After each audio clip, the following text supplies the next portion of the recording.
Shalom, shalom.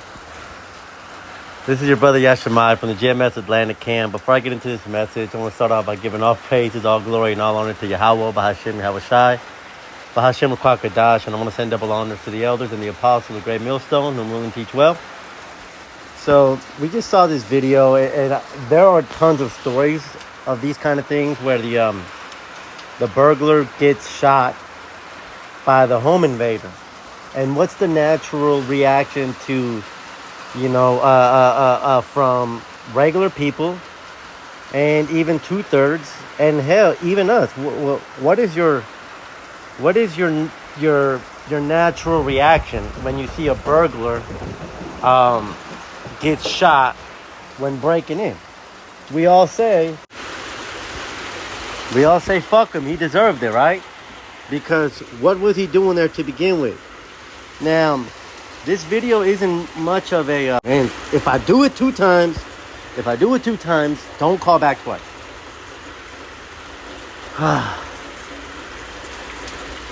This message isn't... the purpose of this message is to parallel something here. Check this out.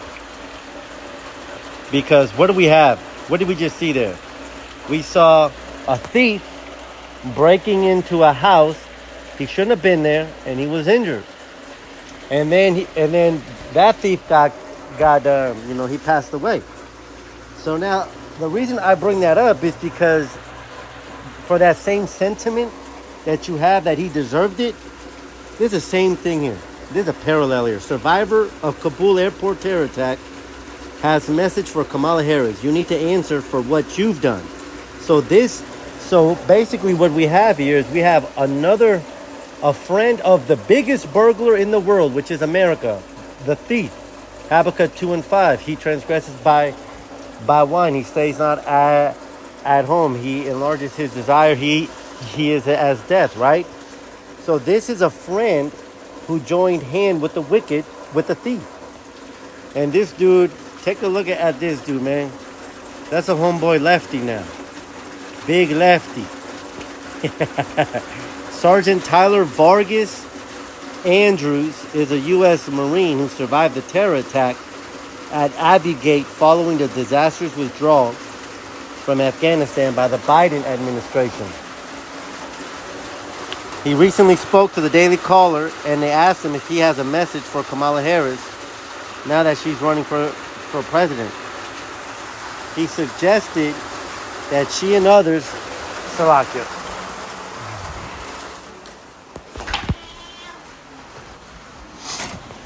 It says he suggested that she and others need to be held accountable, but that he doesn't believe they will be. It says from the Daily Caller. Continuing on, it says, when Harris stood up on the debate stage, she may have whitewashed. We're not going to read that. Let's read this quote. You need to answer for what you've done, for what everyone's done. Hold yourself accountable. You need to hold everyone in our nation and our military that's accountable. I am very doubtful. Not doubtful. I know that they'll never do that, but it's the right thing to do. It's really as simple as that. Those who are at fault need to answer for what they've done. So this guy went over there and he got maimed. He got maimed after he joined hand with the wicked. And this is the equivalent of that, of the family member we saw, saying that he didn't deserve that. But in reality, when you join hand with the wicked, you're then joining hand with the plagues that are to be sent to Babylon as well. Let's get a couple of scriptures on this. First one that comes to mind, of course, is Isaiah 31:1. Woe to them that go down to Egypt for help and stay on horses and trust in chariots, because they are many, and in horsemen. But they look not unto the Holy One of Israel, neither seek Yahawah. Right. So, for these people that are thinking that they can't be touched because they're fighting alongside America, so you're sadly mistaken. And, I do want to point out, I'm not sure, because Israel is known as a speckled bird, but Tyler Vargas Andrews, Vargas You know, he's got the last name of Jacob. You know, possibly a northern kingdom. We don't know what his bloodline is, right? But you know, for our people, it says, well, let's see, be not partakers of our sin. For our people that, you know, trust their salvation and try to put their hope, and they try to help out the wicked. When you join hand with them, you're partaking in their sins. This is Revelation 18:4. And I heard another voice from heaven saying, come out of her, my people, that ye be not partakers of her sins, and that ye receive not of her plagues. That's right, because you can't join hand with the wicked and expect not to get burned. Let me see. Can a man take fire? Take fire to KJV. This is Proverbs 6:27. Can a man take fire in his bosom and clothes not be burned? You can't, you know. And then even further, I believe it's Galatians 6:7. Yahawah is not mocked, for whatsoever a man sows, that he shall reap. You can't expect to go to join forces with the army and then not get burned, man. You know, that can one go upon hot coals and his feet not be burned? America was in Afghanistan for, I think, 15, 20 years, I think. I mean, since the first George Bush, right? Since 2001, right? Wow, man. And so, you know, and when you look into the history, the only reason that we were in that, well, not we, but the only reason that Babylon was in Afghanistan was because of 9/11. But that doesn't even make sense, because 9/11 was supposedly done by Osama, right? By Al Qaeda. But yet, you know, what's that got to do with Afghanistan's oil, right? And then another thing that, let me see, family, what is your response? Here you go. Another thing that I looked into it is that this guy's without excuse, man.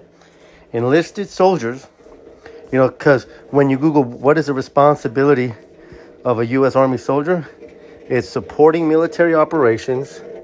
Soldiers may participate in support combat training, operating equipment, performing technical support. Enlisted soldiers are responsible for carrying out the plans and contributing to the success of each mission. And then further on it says here, a loyal soldier is one who supports the leadership and stands up for fellow soldiers. The leadership of who?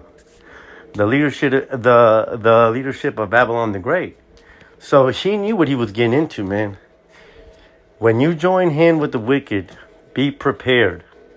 Be prepared to be partakers of her sin. When you join hand with the wicked, you know, don't think that you can take hot fire and not be burned. And so this message is aimed for our people, because, you know, we're coming to a point where this Babylon has been a golden cup, right?